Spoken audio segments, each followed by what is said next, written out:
So superhero TV shows are bigger and more popular than ever these days, and one of the shows leading that charge is The Flash on the CW. So let's talk about the third season. Created a whole other existence. There's even a Flash, so I don't have to be. More like Kid Flash. Don't call me that.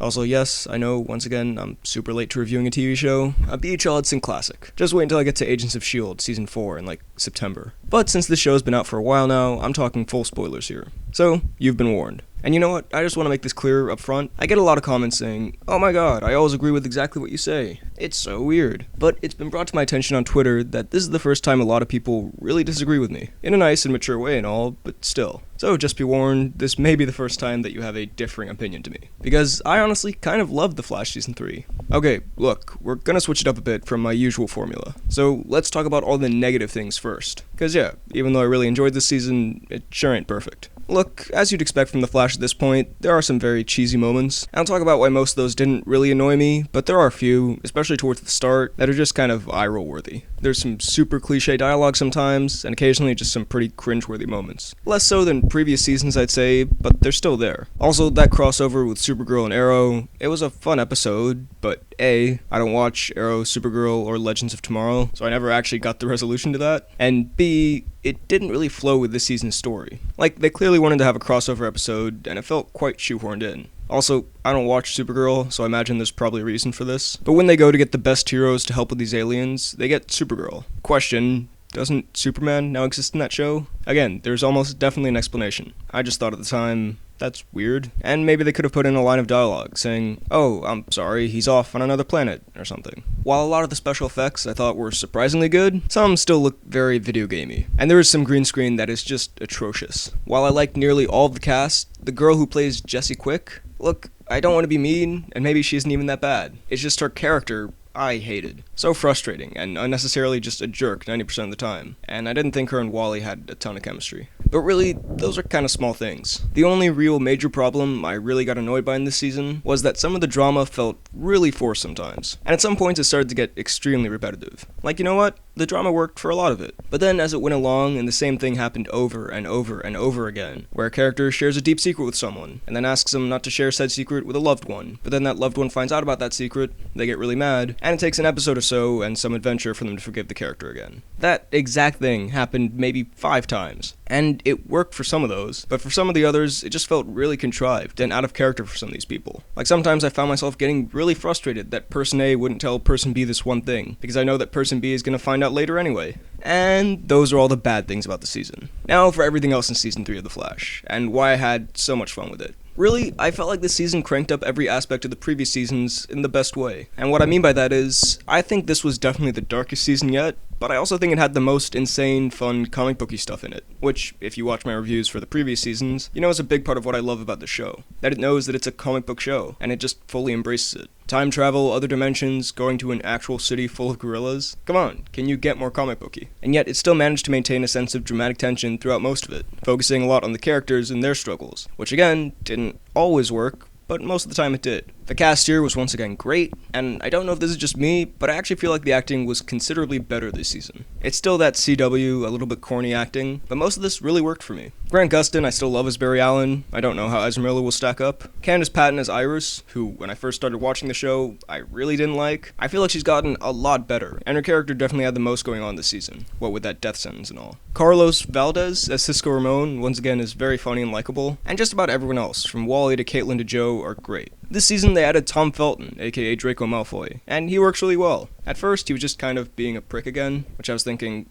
okay, I mean, I've seen this before, quite a bit. But he turns around before not too long, and his character became much more interesting. And once again, I have to say, my favorite performance in the show, again, which is weird since he's playing a completely different character, is Tom Cavanagh, who is incredible in the show. That guy needs to be in more stuff. In this season, he plays HR, as well as Harry. And HR is a character who could have gotten so annoying so quickly. When he was first introduced, this zany, wacky, goofy version of Harrison Wells, I was like, oh god, this is going to be terrible. And yet, somehow, he was still amazing. He didn't get annoying to me, I thought he was funny and a good addition to the cast, and he added a different dynamic to the team. Plus, at the end, when he sacrifices himself and says, "I'm not a coward," that made me tear up and almost cry. I couldn't be a coward. I'm not a coward.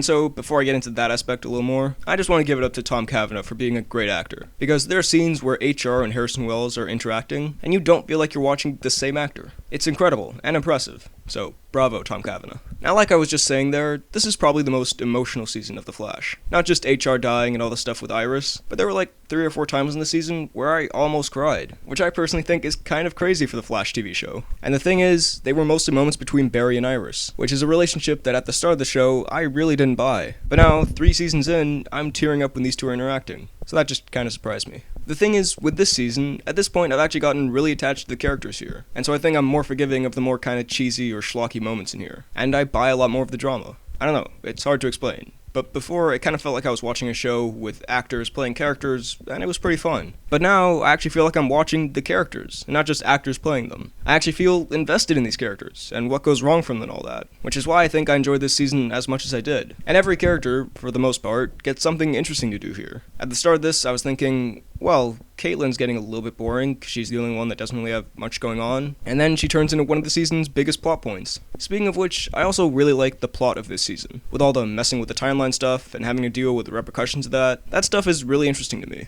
And then trying to change the future so Savitar doesn't kill Iris. Concepts like that fascinate me, and it was fun to see. I realize I actually haven't talked about Savitar yet. Look, he's fine. He's a good villain for this season, but he's nothing insanely special. Another speedster, except he's more extreme than the last two. You know, I kinda saw that coming for the season. I did like that besides beating the crap out of Barry, which he did do a lot, he also messed with him psychologically. And as far as the twist that it was Barry in the suit all along, kind of, I can't speak to whether or not that was a good twist, because it was spoiled for me by a lot of posts on Instagram beforehand. So I guess that's what I get for not staying up to date. Now, just kind of a speed round, pun seriously not intended, of things I liked. The visual effects, while not all good, most are pretty great for TV. The speed effect is pretty fantastic now, and when they go to Gorilla City, for a TV show, those effects are surprisingly great. The action is also pretty fun to watch, and the show generally, despite some darker themes, is still a lot of fun, and is also very funny. Even though these characters don't seem to catch a lot of breaks, some of the shows just really feel good, like with the Christmas episode at the end. Because I care about these characters so much now, that was just really sweet, and it hit me in a way I wasn't expecting. As far as the finale and the ending, it wasn't anything insane, but it was still really good. I was slightly annoyed that they ended it on another cliffhanger, again, but I guess that's what TV shows have to do.